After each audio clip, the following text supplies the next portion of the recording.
Hello everyone.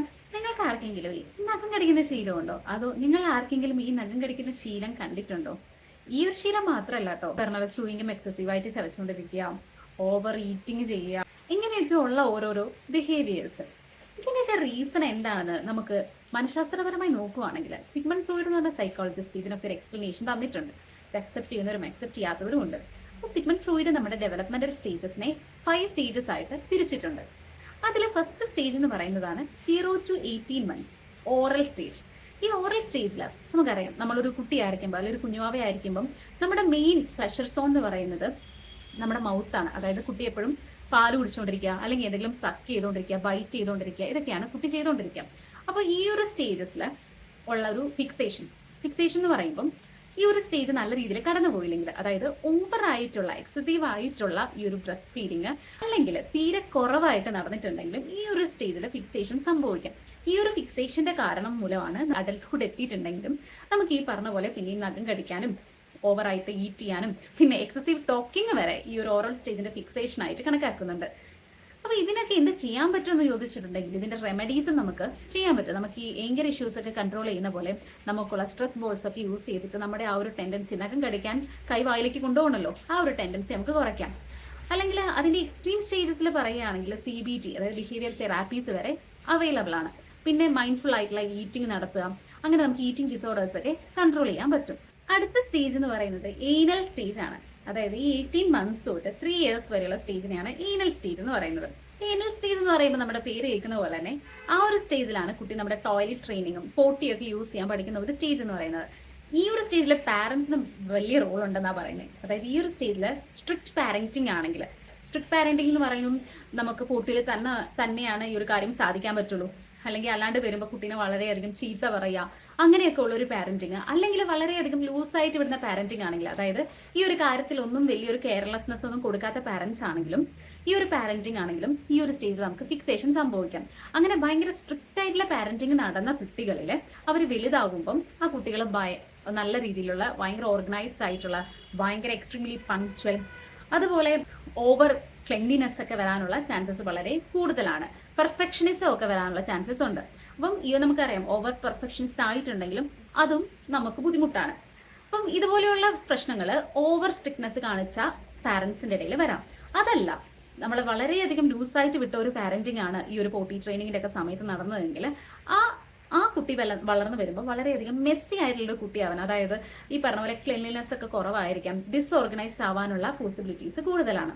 അപ്പോൾ ഇതാണ് ഈ ഒരു സ്റ്റേജിൽ വരുന്ന ഫിക്സേഷൻ എന്ന് പറയുന്നത്. അപ്പോൾ ഇത് കൺട്രോൾ ചെയ്യാനാണെങ്കിൽ, ഇപ്പം ഡിസ്ഓർഗനൈസ്ഡ് ആയിട്ടുള്ള ആളുകളാണെങ്കിൽ അവരെന്തെങ്കിലുമൊക്കെ ഗോളൊക്കെ എഴുതി വെച്ച് അത് നല്ല രീതിയിൽ ചാർട്ടഡ് ആക്കിയിട്ട് ഓർഗനൈസ്ഡ് ആയിട്ടുള്ള ബിഹേവിയേഴ്സിലേക്ക് കൊണ്ടുവരാൻ ശ്രമിക്കാൻ പറ്റുന്നതാണ്.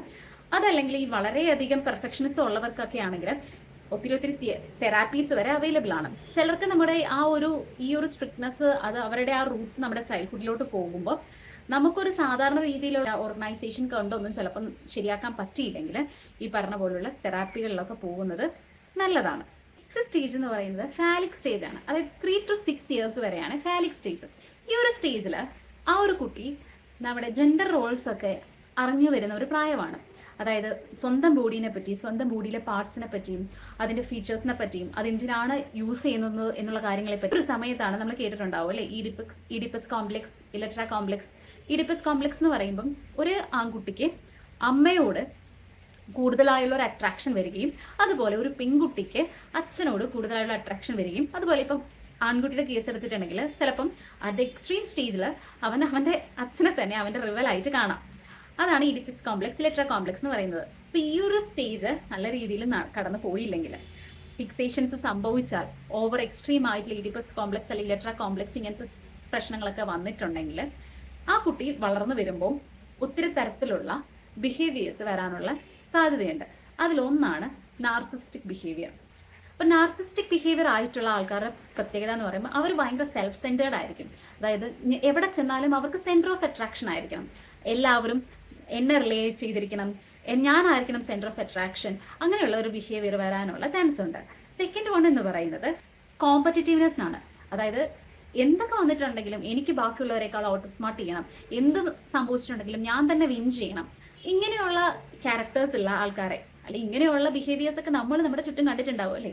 അപ്പോൾ നമുക്ക് ചിന്തിക്കുമ്പോൾ ഈ ഒരു ഇതിനൊക്കെ കാരണം മേ ബി അവരുടെ ചൈൽഡ്ഹുഡിൽ ഉണ്ടായിട്ടുള്ള ആ ഒരു അവർ വളർന്നു വന്ന ആ ഒരു അപ്ബ്രിങ്ങിങ് കാരണമായിരിക്കാം. നെക്സ്റ്റ് അതോറിറ്റി ഇഷ്യൂസ് വരാനുള്ള ചാൻസ് ഉണ്ട്. അതോറിറ്റി ഇഷ്യൂസ് എന്ന് പറയുമ്പോൾ നമുക്ക് നമ്മുടെ മേലെയുള്ള അതോറിറ്റീസ്, അതല്ലെങ്കിൽ നമുക്കറിയാം ഇപ്പം നമ്മളിപ്പോൾ ഒരു കമ്പനിയിൽ വർക്ക് ചെയ്യുമ്പോൾ നമുക്കൊരു ബോസ് ഉണ്ടാവും. ആ ബോസ് പറയുന്ന കാര്യങ്ങളെ അംഗീകരിക്കാനുള്ള ബുദ്ധിമുട്ട്, അതല്ലെങ്കിൽ ഇപ്പം നമ്മുടെ എൽഡേഴ്സിനെ വെച്ച് തന്നെ നോക്കുവാണെങ്കിൽ എൽഡേഴ്സ് എന്തെങ്കിലും കാര്യം പറയുമ്പോൾ അത് അക്സെപ്റ്റ് ചെയ്യാനുള്ള ബുദ്ധിമുട്ട്. കാരണം ഞാൻ സെൽഫ് സെൻറ്റേർഡ് ആണല്ലോ, ഞാൻ എല്ലാം തികഞ്ഞ ആളാണ്, എനിക്കെല്ലാം അറിയാം. അപ്പം എൻ്റെ മേലെ ഒരാൾ എന്നെ ചിട്ടപ്പെടുപ്പിക്കാൻ വരുമ്പോൾ അവർക്ക് ഇഷ്ടപ്പെടില്ല. ഈ ഒരു ഫിക്സേഷൻ സംഭവിക്കാനുള്ള ചാൻസ് ഉണ്ട്. പിന്നെ വരുന്നതാണ് സെക്ഷൽ ഡിസ്ഫങ്ഷൻ. അതായത് നമ്മൾ പറഞ്ഞു ഇവിടെ ഈ ഒരു ജെൻഡർ റോൾസ് ഒക്കെ കുട്ടി തിരിച്ചറിയുന്ന ഈ പ്രായത്തിൽ നടക്കുന്ന ആ ഒരു അപ്ബ്രിങ്ങിങ് ആണ് ആ കുട്ടിക്കുള്ള പിന്നീട് വളർന്നു വരുമ്പോൾ ഉള്ള ആ കുട്ടി എങ്ങനെ ഓപ്പോസിറ്റ് സെക്സിനോട് പെരുമാറും എന്നുള്ളതൊക്കെ വിലയിരുത്തുന്നത്. അപ്പോൾ ഈ ഒരു സ്റ്റേജിൽ ഫിക്സേഷൻ സംഭവിച്ചിട്ടുണ്ടെങ്കിൽ, സെക്ഷൽ ഡിസ്ഫങ്ഷൻ നടക്കുന്നു പറഞ്ഞിട്ടുണ്ടെങ്കിൽ സെക്ഷൽ ഡിസ്ഫങ്ഷന്റെ ബേസിസിൽ അവർക്ക് ചിലപ്പോൾ ഇന്റിമേറ്റ് ആയിട്ടുള്ള റിലേഷൻഷിപ്സ് കാത്തു സൂക്ഷിക്കാനുള്ള ബുദ്ധിമുട്ട്, ഈവൻ നമ്മൾ മാരീഡ് ആയി കഴിഞ്ഞിട്ടുണ്ടെങ്കിലും നമ്മുടെ സെക്ഷൽ ഡിസയേഴ്സ് ഒക്കെ നമ്മുടെ പാർട്ട്നേഴ്സിനോട് പറയാൻ ഒക്കെ ഉള്ള ഒരു ബുദ്ധിമുട്ടുകൾ വരാം. ഇതിന് തെറാപ്പീസ് അവൈലബിൾ ആണ്. എന്തൊക്കെ തെറാപ്പികളാണ്, അല്ലെങ്കിൽ ഇതിന്റെ റെമഡീസ് എന്തൊക്കെയാണെന്ന് നമുക്ക് നോക്കുകയാണെങ്കിൽ, ഫസ്റ്റ് ടോക്ക് തെറാപ്പി ഒക്കെ ചെയ്തിട്ടുണ്ടെങ്കിൽ ഇതിന് വ്യത്യാസം സംഭവിക്കാമെന്നാണ് പറയുന്നത്. അതായത് അവരുടെ ഉള്ളിലുള്ള ഇഷ്യൂസും അവരുടെ അണ്ടർലൈങ് ആയിട്ടുള്ള ചൈൽഡ്ഹുഡ് കോൺഫ്ലിക്ട്സും ഒക്കെ പറഞ്ഞു കഴിയുമ്പോൾ ഈ ഒരു തെറാപ്പി മൂലം ചിലപ്പോൾ അവർക്ക് മാറ്റങ്ങൾ സംഭവിക്കും. അതുപോലെ വളരെ ഇമ്പോർട്ടൻ്റ് ആയിട്ടുള്ള ഒരു റെമഡിയാണ് സെൽഫ് റിഫ്ലക്ഷൻ. അതായത് നമ്മളെ തന്നെ വിലയിരുത്തി നമ്മൾ ജേർണൽസിലോ ഒക്കെ നമ്മൾ എഴുതുക നമ്മളെപ്പറ്റി, അതായത് നമ്മുടെ സെൽഫ് ജേർണൽസിൽ നമ്മളെപ്പറ്റി വിലയിരുത്തി എഴുതുമ്പോൾ അത് പിന്നീട് നമുക്ക് തന്നെ റീഡ് ചെയ്യുമ്പോൾ നമുക്ക് അതിനെപ്പറ്റി നമ്മളെപ്പറ്റിയുള്ള സെൽഫ് റിഫ്ലക്ഷൻ ഒക്കെ കിട്ടിയിട്ടുണ്ടെങ്കിൽ ഒരു പക്ഷേ കുറേയൊക്കെ ഒരു മാറ്റം സംഭവിക്കാം. അതുപോലെ എമ്പതി ബിൽഡ് ചെയ്യാൻ നോക്കുക. അതായത് നമ്മുടെ group activities, group sports, team work ഇതിലൊക്കെ ഇൻക്ലൂഡ് ചെയ്ത് മാക്സിമം ഇൻവോൾവ് ചെയ്തിട്ട് അപ്പോൾ ബാക്കിയുള്ളവരോട് നമുക്കൊരു എമ്പതി, അവരെയും കൂടെ ഇതിലൊക്കെ ഇൻവോൾവ് ചെയ്യണമെന്നും അവരോടൊക്കെ നല്ല രീതിയിൽ പെരുമാറണം എന്നുള്ള ഒരു ചിന്താഗതിയൊക്കെ നമുക്ക് വരാം. അങ്ങനെയൊക്കെ വരുമ്പോൾ നമുക്ക് ഈ റൈവൽറി ഒക്കെ കുറയ്ക്കാൻ സഹായമാവും. അതുപോലെ ഇപ്പോൾ റിലേഷൻഷിപ്സിൻ്റെ കേസിലെടുത്തിട്ടുണ്ടെങ്കിൽ ഓപ്പൺ ആയിട്ടുള്ള കമ്മ്യൂണിക്കേഷൻസും നമ്മുടെ പാർട്ട്ണറോടായാലും ഓപ്പൺ കമ്മ്യൂണിക്കേഷൻസ് ഒക്കെ നടത്തിയിട്ടുണ്ടെങ്കിൽ കുറേ ഒരു പരിധി വരെ നമുക്ക് ഈ സെക്ഷൽ ഡിസ്ഫങ്ഷൻ കുറയ്ക്കാൻ പറ്റും. ഈ ഫാലിക് സ്റ്റേജ് എന്ന് പറയുന്നത് നമ്മുടെ ഈ ഒരു ലൈഫിൽ നോക്കുവാണെങ്കിൽ ഭയങ്കര ഇമ്പോർട്ടൻ്റ് ആണല്ലേ. ഇതാണ് നമ്മൾ എങ്ങനെ മറ്റുള്ളവരോട് പെരുമാറുന്നതും ഈവൻ നമ്മുടെ ഇൻറ്റിമേറ്റ് റിലേഷൻഷിപ്സ് എങ്ങനെയാവും എന്നുള്ളതിനെ കുറേയധികം സ്വാധീനിക്കുന്നത്. അപ്പം നമ്മൾ പലപ്പോഴും അറിയാണ്ട് പോകുന്നതായിരിക്കാം, നമ്മൾ പലപ്പോഴും അറിയുന്നില്ല മറ്റൊരാൾ നമ്മളോട് ഇങ്ങനെ പെരുമാറുമ്പോൾ മേ ബി അത് അവരുടെ ചൈൽഡ്ഹുഡുമായിട്ട് റിലേറ്റഡ് ആയിട്ടുള്ള എന്തെങ്കിലും ട്രോമ, എന്തെങ്കിലും കൺസേൺസ് ആയിരിക്കുമെന്ന് നമ്മൾ ചിന്തിക്കാറില്ല. ഇതല്ലാണ്ടും ആയിരിക്കാം കേട്ടോ.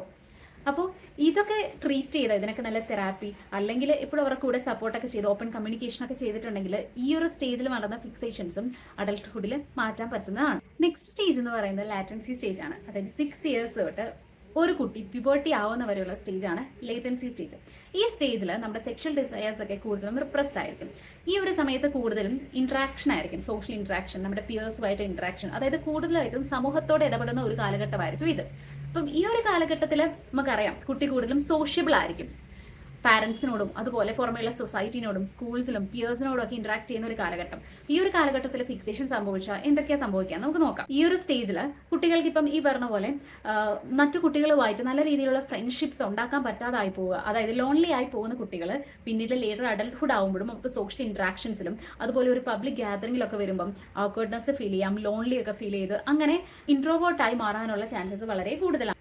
നമ്മൾ നേരത്തെ പറഞ്ഞ പോലെ നമുക്കറിയാം ഇങ്ങനെ നമ്മളൊരു ഇൻട്രോവേർട്ട് അല്ലെങ്കിൽ ഔട്ട്വേർഡ് ആയിട്ടുണ്ടെങ്കിൽ ഇന്റിമേസി ഡെവലപ്പ് ചെയ്യാൻ ഭയങ്കര ബുദ്ധിമുട്ടായിരിക്കും. ഈ ഒരു സ്റ്റേജിൽ വരുന്ന ഫിക്സേഷൻ കാരണം നമുക്ക് ഒരാളുമായിട്ടും അല്ലെങ്കിൽ ഒരു പെർട്ടിക്കുലർ ഒരു പേഴ്സൺ ആയിട്ടാണെങ്കിലും അല്ലെങ്കിൽ ഒട്ടുമിക്ക ആൾക്കാരോടായിട്ടുണ്ടെങ്കിൽ നമുക്കൊരു ഇന്റിമസി ആയിട്ടുള്ള റിലേഷൻഷിപ്സ് കാത്തു സൂക്ഷിക്കാൻ ഭയങ്കര ബുദ്ധിമുട്ടായിരിക്കും.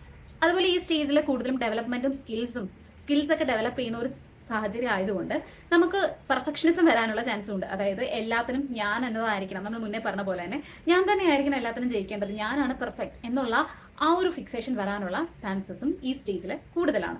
അപ്പോൾ എന്തൊക്കെയാണ് ഇതിനുള്ള റെമഡീസ് എന്ന് പറയുകയാണെങ്കിൽ സോഷ്യൽ സ്കിൽസ് ട്രെയിനിങ് കൊടുക്കുക, അതായത് സ്പോർട്സ് ക്ലബ്ബിൽ അങ്ങനെയുള്ള ആക്ടിവിറ്റീസിനൊക്കെ കുട്ടികളെ കൂടുതലും, കുട്ടികളാണെങ്കിൽ കുട്ടികൾ, അതല്ലെങ്കിൽ മുതിർന്ന അഡൽട്ട്സ് ആണെങ്കിൽ കൂടുതലായിട്ടും ഇങ്ങനത്തെ ആക്ടിവിറ്റീസിനൊക്കെ പങ്കെടുത്ത് സോഷ്യൽ സ്കിൽസ്, അതായത് മറ്റുള്ളവരായിട്ട് ഇൻട്രാക്ട് ചെയ്യാനും അവരുടെ കാര്യങ്ങളൊക്കെ മനസ്സിലാക്കാനും ഓപ്പൺ കമ്മ്യൂണിക്കേഷൻ ഇങ്ങനെയുള്ള കാര്യങ്ങളൊക്കെ മിങ്കിൾ ചെയ്യുന്നത് വളരെയധികം സഹായകരമായിരിക്കും.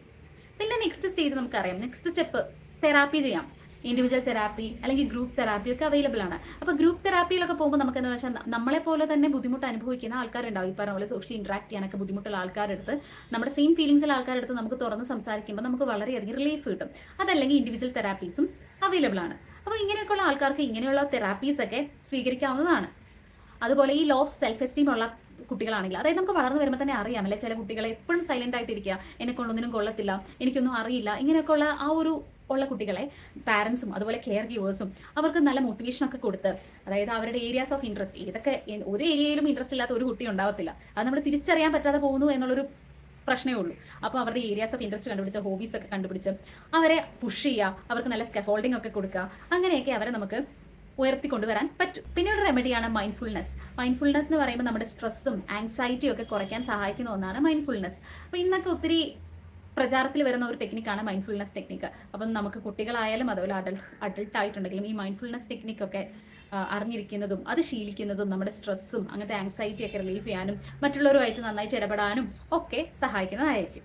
ഇനി വരുന്നതാണ് last final stage, genital stage. Puberty തൊട്ട് അഡൾട്ട്ഹുഡ് വരെയുള്ള സ്റ്റേജസിനെയാണ് നമ്മൾ ജെനിറ്റൽ സ്റ്റേജ് എന്ന് പറയുന്നത്. ഈ ഒരു സ്റ്റേജ് നമുക്കറിയാം നമ്മുടെ ഒരു ഏറ്റവും ഫൈനൽ ആയിട്ടുള്ള സ്റ്റേജാണ്. ഈ സമയത്താണ് നമ്മൾ കംപ്ലീറ്റ്ലി നമ്മളെ മനസ്സിലാക്കിയും അതുപോലെ മറ്റുള്ളവരെ മനസ്സിലാക്കാൻ പറ്റുന്ന ഒരു സ്റ്റേജാണ് ഇത്. അപ്പം loving self and loving others എന്ന് പറയുന്ന ഒരു സംഭവമാണ് ഈ ഒരു സ്റ്റേജിൽ നടക്കുന്നത്. അപ്പോൾ ഈ ഒരു സ്റ്റേജിൽ നമ്മൾ മുന്നേ കടന്നു വന്ന സ്റ്റേജുകളിലുള്ള ഫിക്സേഷൻസ് ഈ ഒരു സ്റ്റേജിനെ വളരെയധികം ബാധിക്കുന്നുണ്ട്. ഓറൽ സ്റ്റേജിലുള്ള ഫിക്സേഷൻ, ഫാലിക് സ്റ്റേജിലുള്ള ഫിക്സേഷൻ, ലാറ്റൻസി സ്റ്റേജിലുള്ള ഫിക്സേഷൻ, ഈ ഫിക്സേഷൻസ് എല്ലാം നമ്മുടെ ഈ അഡൾട്ട്ഹുഡിൽ കാണാം. ഈ ഒരു സമയത്ത് മെച്യൂർ റിലേഷൻഷിപ്സ് നടക്കാം, അതായത് കൂടുതലായിട്ടും ഇമോഷണൽ കണക്ടിവിറ്റിയും ഒക്കെയുള്ള റിലേഷൻഷിപ്സിലേക്ക് പോകുന്ന ഒരു കാലഘട്ടമാണിത്. ഈ ഒരു സ്റ്റേജ് നല്ല രീതിയിൽ കടന്നു പോയിട്ടുണ്ടെങ്കിൽ മുന്നത്തെയൊക്കെ സ്റ്റേജുകളിൽ പോലെ തന്നെ സെന്റർ ടു സെൽഫ് എന്നതിനേക്കാളും കൂടുതൽ സെന്റർ ടു അതേഴ്സ് നല്ല രീതിയിൽ വരാം. അതായത് മ്യൂച്വൽ ആയിട്ടുള്ള റിലേഷൻഷിപ്സും മറ്റുള്ളവരെ മനസ്സിലാക്കാനും ഒക്കെയുള്ള ആ ഒരു മനസ്സ് ഈ ഒരു സ്റ്റേജിൽ ഉണ്ടാവാം. പക്ഷേ ഇതിൽ ഫിക്സേഷൻ നേരെ ഓപ്പോസിറ്റ് സംഭവിച്ചിട്ടുണ്ടെങ്കിൽ നമുക്കറിയാം നാർസിസ്റ്റിക് ബിഹേവിയറും ഇങ്ങനത്തെ പെർഫെക്ഷൻസ് ബിഹേവിയേഴ്സും ഒക്കെ കാണാം. ഈ ഒരു സ്റ്റേജിലെ ഫിക്സേഷൻ കാരണമാണ്, ഫിക്സേഷൻ സംഭവിക്കുന്നവർക്കാണ് ഫിയർ ഓഫ് കമ്മിറ്റ്മെന്റ്. ഒത്തിരി പേർക്ക് ഒരു കമ്മിറ്റ്മെന്റിലേക്ക് പോകാൻ വളരെയധികം പേടിക്കുന്ന ആൾക്കാരുണ്ട്. അതായത് എന്നെക്കൊണ്ട് അങ്ങനെ വേറൊരു പേഴ്സൺ ഒരു കമ്മിറ്റ്മെന്റ് കൊടുത്ത് അവരെ ലവ് ചെയ്യാനോ കെയർ ചെയ്യാനോ അല്ലെങ്കിൽ അവരുടെ ഇമോഷണലി അവരെ അണ്ടർസ്റ്റാൻഡ് ചെയ്യാനോ പറ്റില്ല എന്ന് പറയുന്ന ആൾക്കാരുണ്ട്. ഈ ഒരു സ്റ്റേജിലെ ഫിക്സേഷൻ കാരണമാണ് നമുക്ക് ഈ ഒരു കമ്മിറ്റ്മെന്റ് ഫിയർ വരുന്നത്. സെക്ഷൽ എക്സ്പ്രഷൻ പ്രോബ്ലംസ് വരാം, അതായത് സെക്ഷൽ സാറ്റിസ്ഫിക്കേഷൻ കിട്ടാതെ പോവുക, അതുപോലെ നമ്മുടെ പാർട്ട്ണറുമായിട്ട് ഒരു സെക്ഷൽ കണക്ഷൻ വരാതെ പോകുക, ഇതൊക്കെ വരുന്നത് ഈ ഒരു സ്റ്റേജിലെ ഫിക്സേഷൻ കാരണമാണ്. എക്സ്പ്രഷൻസിന്റെ പ്രോബ്ലം ഉള്ള ആൾക്കാരാണെങ്കിൽ നമുക്കറിയാം കപ്പിൾ തെറാപ്പീസ് ഒക്കെ അവൈലബിൾ ആണ്. കപ്പിൾ തെറാപ്പീസിനൊക്കെ പോയിട്ട് രണ്ടുപേരും കൂടെ പോയി തുറന്ന് സംസാരിച്ചിട്ടുണ്ടെങ്കിൽ ഒട്ടുമിക്ക പ്രോബ്ലംസ് ഒക്കെ സോൾവ് ആകും. പിന്നെ വേണ്ടത് തന്നെ ഓപ്പൺ കമ്മ്യൂണിക്കേഷൻ ആണ്. അതായത് ഞാനിത് പറഞ്ഞാൽ തെറ്റായി പോവോ എന്നൊന്നും ചിന്തിക്കാതെ ഓപ്പൺ ആയിട്ടുള്ള ഈവൻ പാർട്ട്ണറിനോടായാലും ആരോടായാലും ഓപ്പൺ കമ്മ്യൂണിക്കേഷൻസിലൊക്കെ ഇടപെടുന്നത് വളരെയധികം ഗുണം ചെയ്യും. പിന്നെ സെൽഫ് എക്സ്പ്ലോറേഷൻ ആണ്. അതായത് നമുക്ക് എന്താണ് വേണ്ടത് എന്ന് സ്വയം ഒരു അറിവുണ്ടായിരിക്കുന്നത് നമുക്ക് മറ്റുള്ളവരുമായിട്ട് നല്ല രീതിയിൽ ഇന്ററാക്ട് ചെയ്യാനുള്ള ഒരു എയ്ഡാണ്. പിന്നെ ട്രസ്റ്റ് ഡെവലപ്പ് ചെയ്യാൻ വേണ്ടിയിട്ട് ടീം ആക്ടിവിറ്റീസിൽ, സ്പോർട്സിൽ, അങ്ങനെ എപ്പോഴും ടീമുമായിട്ടുള്ള കാര്യങ്ങളിലൊക്കെ ഇൻവോൾവ് ചെയ്യുമ്പോൾ നമുക്ക് മറ്റുള്ളവരുമായിട്ട് ഒരു ട്രസ്റ്റ് ഒക്കെ ഉണ്ടാക്കാനും പിന്നെ നമുക്ക് ആ ഒരു കമ്മിറ്റ്മെന്റ് ഇഷ്യൂസ് ഒക്കെ, അതായത് കമ്മിറ്റ്മെന്റ് ഫിയർ ഒക്കെ മാറാനും ഒക്കെയുള്ള ഒരു എയ്ഡാവും. അപ്പോൾ നമുക്കിപ്പോൾ ചിന്തിച്ചാൽ തന്നെ അറിയാം ഓരോ സ്റ്റേജിലുമുള്ള നമ്മുടെ ഡെവലപ്മെന്റ് അതിന് ഒത്തിരി ഫിക്സേഷൻസ് വരുന്നുണ്ട്. ആ ഒരു സ്റ്റേജ് നല്ല രീതിയിൽ കടന്നു പോയില്ലെങ്കിൽ നമുക്ക് ഡിഫറെന്റ് ബിഹേവിയേഴ്സ് ഒക്കെ കാണുമ്പോൾ നമുക്കൊന്ന് ചിന്തിക്കാം, മേ ബി ഇതിപ്പം അവരപ്പോൾ ഉണ്ടാക്കിയ ആ ഒരു ബിഹേവിയർ ആയിരിക്കത്തില്ല, അവരുടെ ചൈൽഡ്ഹുഡിൽ അവർക്കുണ്ടായ വല്ല ട്രോമാസോ അവരുടെ ചൈൽഡ്ഹുഡിലുണ്ടായ ആ ഒരു സിറ്റുവേഷൻസോ ഒക്കെ ആയിരിക്കും അവരെ അങ്ങനെ ആക്കി തീർത്തത്. അപ്പോൾ ആ ഒരു മൈൻഡ് നമുക്കുണ്ടെങ്കിൽ തന്നെ നമുക്ക് അവരുമായിട്ട് നല്ല രീതിയിൽ ഇടപെടാനുള്ള ഒരു ഇത് കിട്ടും. അതുപോലെ തന്നെ നമുക്ക് പാരൻസിനാണെങ്കിൽ ഈ ഒരു സ്റ്റേജസ് ഒക്കെ മനസ്സിലാക്കി ആ രീതിയിൽ നമുക്ക് ആ ഒരു ചൈൽഡ് ബെയറിംഗ് നടക്കുകയാണെങ്കിൽ, ആ ഒരു കുട്ടീനെ വളർത്തിക്കൊണ്ട് വരുവാണെങ്കിൽ ഈ ഒരു ഫിക്സേഷൻസ് ഒന്നും നടക്കാതെ ആ ഒരു കുട്ടി നല്ലൊരു അഡൽട്ട് ആവാനുള്ള പോസിബിലിറ്റീസ് ഉണ്ട്. അതല്ലെങ്കിൽ നമ്മൾ തന്നെ നമ്മളെ പറ്റി റിഫ്ലക്ട് ചെയ്ത് നോക്കുമ്പോൾ ഇതിൽ ഏതെങ്കിലും ഒരു സ്റ്റേജസിൽ ഉണ്ടായ ഫിക്സേഷൻ ആയിരിക്കാം എൻ്റെ ഈ റീസൺ എന്ന് തോന്നുവാണെങ്കിൽ വല്ല തെറാപ്പിക്കൊക്കെ പോയിട്ടുണ്ടെങ്കിൽ അതിൻ്റെ ആ റൂട്ട് കോസ് മനസ്സിലാക്കി നമുക്ക് ഇതിനുള്ള ഒരു വഴി കണ്ടെത്താൻ പറ്റുന്നതാണ്. അപ്പോൾ അത്രയേ ഉള്ളൂ ഇന്നത്തെ വീഡിയോ ഇഷ്ടമായെങ്കിൽ നിങ്ങൾ ലൈക്ക്, ഷെയർ ആൻഡ് സബ്സ്ക്രൈബ്. അതുപോലെ ഇനി ഇതുപോലെയുള്ള സൈക്കോളജിക്കൽ ആയിട്ടുള്ള ഇൻസൈറ്റ്സ് നിങ്ങൾക്ക് വേണമെന്ന് തോന്നിയിട്ടുണ്ടെങ്കിൽ ആ ബെല്ലൈക്കൻ കൂടി ഒന്ന് ക്ലിക്ക് ചെയ്തോളൂ കേട്ടോ.